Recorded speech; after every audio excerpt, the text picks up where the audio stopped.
Thanks for tuning in to this weekend's box office winners. Now before we dive in, make sure to like and subscribe so you never miss what movies are killing it at the box office. And now let's get into the numbers. 28 years later, The Bone Temple just released in theaters, and it's already a huge disappointment for Sony, and the franchise is now in jeopardy. As the film opened to just $13 million in the States, which is a huge drop-off compared to the last film which released last year with $30 million.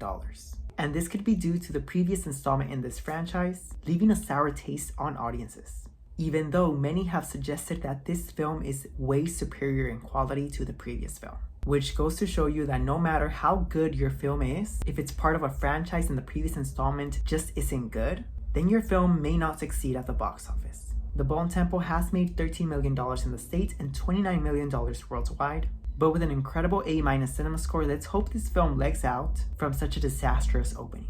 As for demos, men over 25 showed up at 49%, followed by women over 25 at 26%, showing that this franchise is struggling to bring in younger crowds. While diversity demos were as follows: 50% Caucasian, 28% Latino/Hispanic, 8% Black, and 8% Asian American. While 36% of the audience saw the film on a premium screen, but it looks like this didn't help much as the film still had a low opening.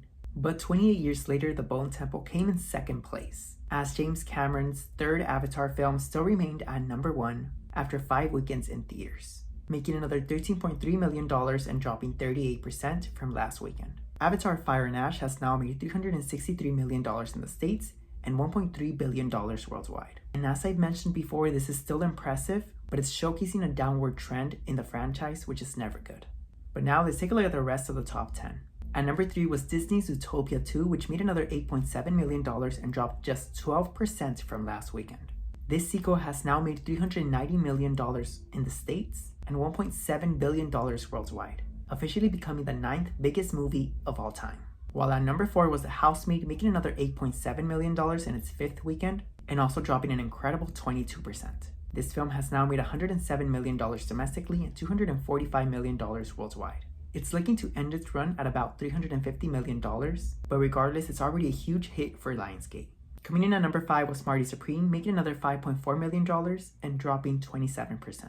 This film has now made over $79 million domestically and $92 million worldwide, officially becoming A24's biggest movie of all time domestically, surpassing Everything Everywhere All at Once. At number 6 was Paramount's Primate, making another $5 million in its second weekend and dropping 55%. It's now made $19 million in the States and $23 million worldwide. While at number 7 was Greenland 2 Migration, making another $3.3 million, but dropping a harsh 60%. As it looks like audiences would have preferred to see this sequel at home like they did the first one. At number 8 was Sony's Anaconda, making another $3.2 million and dropping 36%. This comedy reboot has now made $59 million domestically and $121 million worldwide. At number 9 was the SpongeBob movie Search for SquarePants, making another $2.3 million and dropping 40% from last weekend. The film has now made $67 million in the States and $144 million globally.